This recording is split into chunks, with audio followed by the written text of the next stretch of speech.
She was diagnosed with cancer related to esophagus, part of digestive organs at the beginning of this year, just a week before the end of my winter vacation.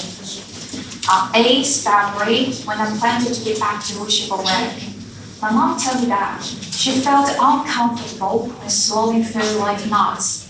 She likes cashew nuts a lot. In fact, she had mentioned the symptom at Spring Eve. At that time, I just checked some inquiry online and told her to drink warm water. She did follow my advice. But this time, bottle water didn't work anymore. I was a little bit concerned, so I took her to hospital. According to my mother's health condition, the doctor arranged a series of inspections and intimated that she might have colon cancer for at least several years. And if she had a thorough physical examination annually, the disease would have been discovered much earlier and be cured to a large extent. Hearing nightmare, my mind just went blank. I just couldn't help myself to burst into tears immediately. How frustrated and helpless I was, the memory stuck there. In the coming days, I blamed myself a lot, suffering guilt, anger, and even depression. If you have never eaten while crying, you don't know what life tastes like. I kept doubting and complaining. Why not take her to do the entire checkup previously? Why not give her more care and love? How long could she survive, and what can I do to help her improve life quality? Obviously, I failed to withstand stress and the strains of my mother's sickness. I was so afraid that I would lose her forever. And then, I kept myself busy doing work in order to forget the fact and pretend nothing happened. The life was normal as before. But after work, I was too upset to talk, to join any party. For so many nights, I just couldn't fall asleep, lying in bed with my eyes open wide and tears streaming down my face. And for most weekends, I was in hospitals without my daughter Ruby. It was a tough time. I was so concerned, so worried, and the worst prison was the one I built for myself. I even just want to quit my job and just go home to stay with her like 24/7. However, I can't and I won't. Because one day, my little daughter came to me, hugged me, and cried that I had accompanied her too little. She even doubted my love for her. She said she didn't need me. And I came to realize I was not only my mom's little girl, but also Ruby's mom. And meanwhile, my brother and sister-in-law comfort me a lot. They said they would pay for all medical fees and plan for the best treatment for our mom. Also, they encouraged me to stay calm and be strong. The only question they left to me was how I would handle the circumstance if I were the only child at home. Yeah, their words evoked my depression. I tried to imagine the result again and again. Seriously? Would tears help? Could I survive without a job? Or to raise my little family, not to mention the price of medical fees?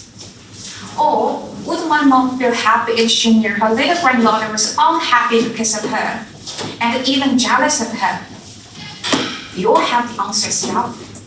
So sometimes, I have to go with some thought, face the reality, accept it, and bounce it back, like here I am. Paper can't wrap up a fire. Eventually, my mom fortunately chose. A smile on her face just masked her disappointment and sadness. Fortunately, the cancer hasn't spread yet, and she promised to cooperate with each therapy. Even knowing the consequences of weight and hair loss, what a breakthrough. The whole family all breathed a sigh of relief, and we seized every opportunity we can to secure them for the foreseeable future. Since then, we began a long, offending journey to seek a remedy.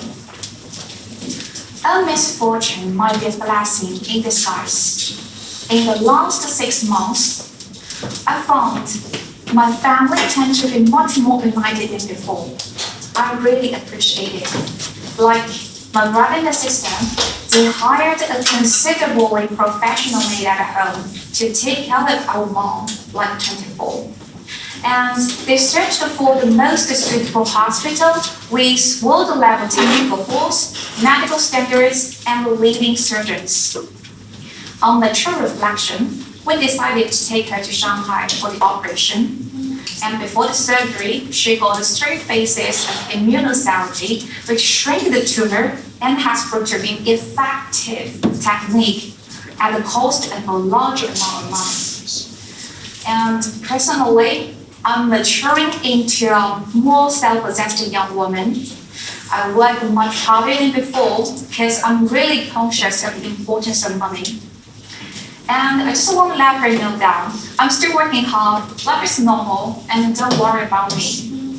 Plus, I made at least 2 video calls on a daily basis to her, sharing daily stuff, latest changes, trivial matters, and even giving her some encouragement. Honestly speaking, previously, it was only about 1 to 2 calls per week. And when I'm free right now on the weekends or holidays, I would visit my mom with a bunch of flowers. We both love flowers. I believe the fragrance will release mental stress, which is really good for her. And as for my father and the husband here, apart from daily concerns, they took mom to Shanghai in May when the city was still in lockdown due to epidemic. It was a tough journey because the virus has changed many lives, and along with it, the travel procedures and restrictions. But luckily, the successful operation was a milestone of the recovery.